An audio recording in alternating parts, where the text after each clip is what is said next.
like the circles that you find in the windmills of your mind. Someday we'll meet again. We all know the massive anthems, the James Bond theme, the iconic whistle from the good, the bad, and the ugly. But what about the absolute bangers that slipped through the cracks of time?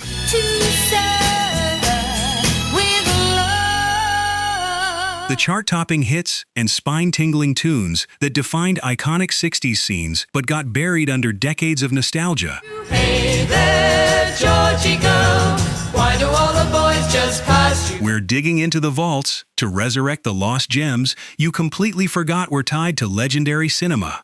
Let's count down the 10 most iconic 1960s soundtrack songs you forgot. Number 10.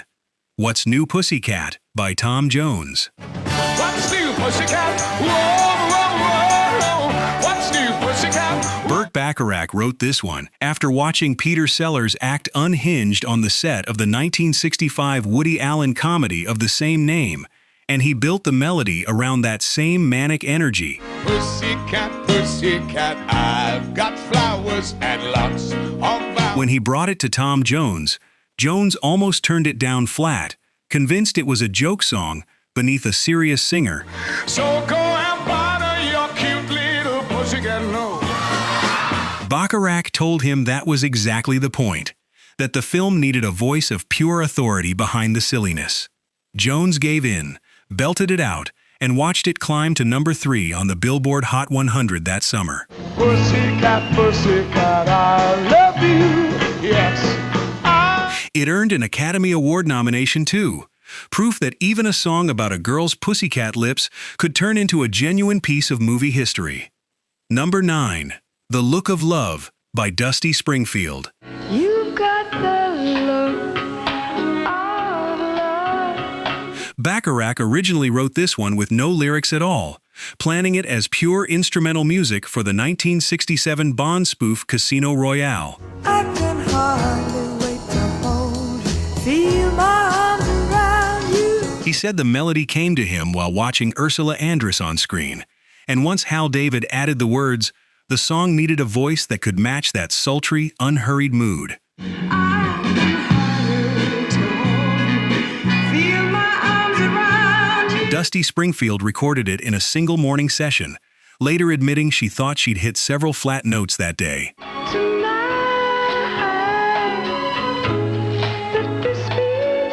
Nobody else noticed. The song reached number 22 on the American charts, earned an Oscar nomination, and by 2008, it had been inducted into the Grammy Hall of Fame, a slow burn that never really stopped burning. Number 8. Alfie by Cher, Cilla Black, and Dionne Warwick.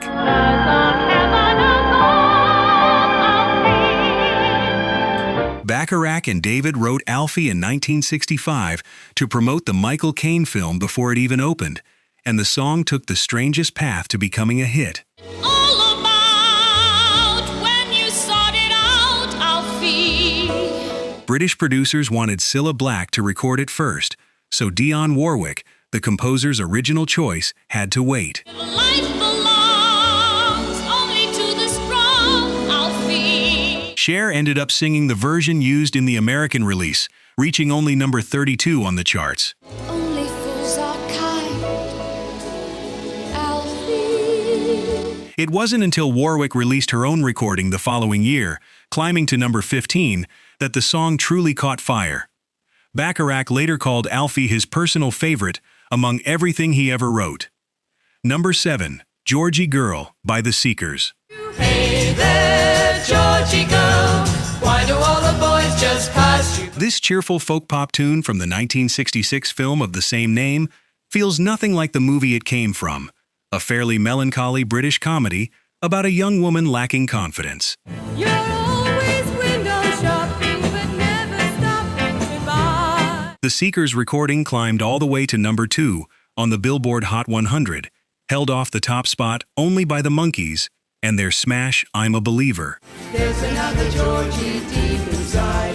Bring out all the love you hide. It still managed to top the Cashbox chart in America and earned an Academy Award nomination of its own. The world would see a new Georgy Girl. Decades later, the song is remembered far more fondly than the film that inspired it, a rare case of the soundtrack completely outliving the story. Number 6. The Windmills of Your Mind by Noel Harrison. Like the circles that you find in the windmills of your mind. Director Norman Jewison wanted something that felt like the Beatles' Strawberry Fields Forever for a gliding scene in 1968's The Thomas Crown Affair, so he turned to French composer Michel Legrand. Like a clock whose hands are sweeping past the minutes of its face, and the world is like... Andy Williams was actually the producer's first choice to sing it, but he passed on the offer, and the job went to actor Noel Harrison instead. Like a carousel that's turning, running rings around the moon. Like a clock whose hands... Harrison's version barely made a dent in America, but became a UK top 10 hit. Like the circles that you find in the windmills of your mind. While a later cover by Dusty Springfield found more success stateside, the song went on to win the Academy Award for Best Original Song, spinning circles in listeners' minds ever since. Number 5. Somewhere My Love from Dr. Zhivago.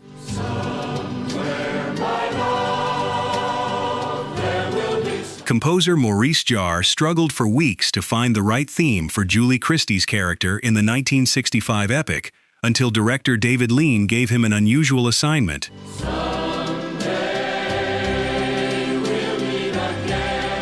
Forget Russia, forget the war. Just go to the mountains with someone you love and write from there.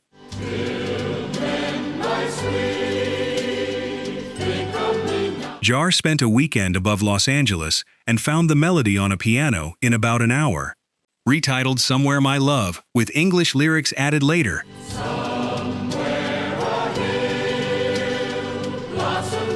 The Ray Conniff Singer's vocal version climbed to number 9 on the Billboard Hot 100 in the summer of 1966. It remains one of the most recognizable pieces of movie music ever written, even by people who've never seen a frame of the film. Number 4. Days of Wine and Roses.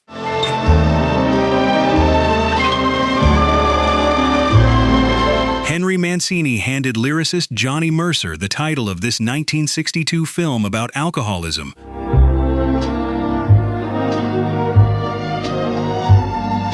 Borrowed from a 19th century poem, and Mercer wrote the entire lyric in about 5 minutes flat.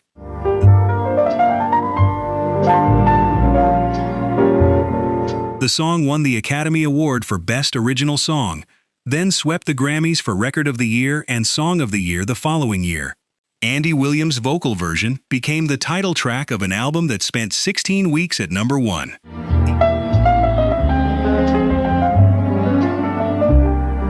Even though the single itself only reached number 26. It's a rare case where the album outshined the single, and both outshined the sobering film that started it all. Number 3. Born Free by Matt Monro and Roger Williams. Born free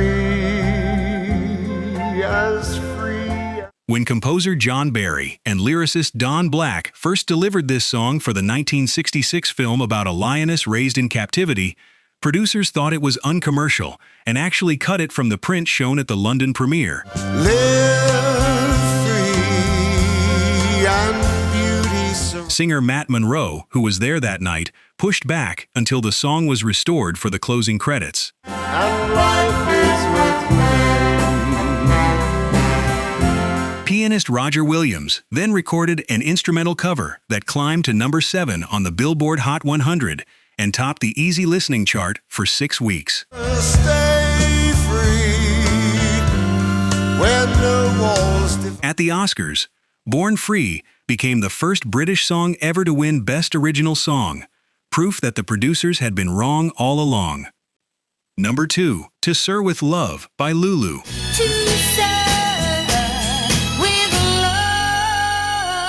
Written for the 1967 Sidney Poitier film about a teacher reaching a classroom of unruly students, this song was oddly treated as throwaway material back home in Britain.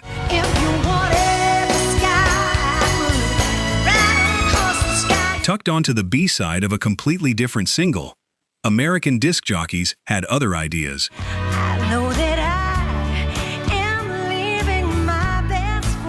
They flipped the record over, fell for To Sir with Love instead, and pushed it all the way to number 1 on the Billboard Hot 100 for 5 straight weeks. That would soar 1,000 feet high. It ended up as the best-selling single in America for all of 1967, an enormous hit that Lulu's own country barely noticed happening. Number 1. Moon River from Breakfast at Tiffany's. Wider than a mile. Composer Henry Mancini wrote this one specifically for Audrey Hepburn's limited vocal range, watching her sing in an earlier film before he ever put a note on paper. Oh, dream maker, you heart.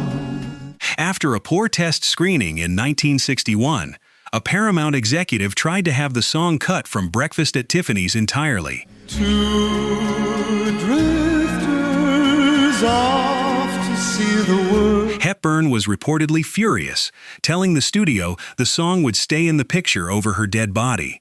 It did stay, and it went on to win the Academy Award for Best Original Song, along with 2 Grammy Awards, including Record of the Year.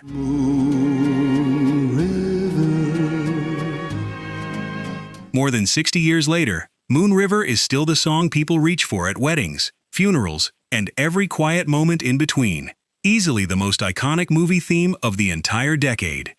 From a song nearly cut at the last minute to one that almost never got its shot at all, these 10 tracks show just how much magic came out of 1960s Hollywood. Which one hit you hardest with nostalgia? Let us know in the comments below, and if you enjoyed this trip back through the decade, subscribe to the channel so you never miss the next one. Never miss the next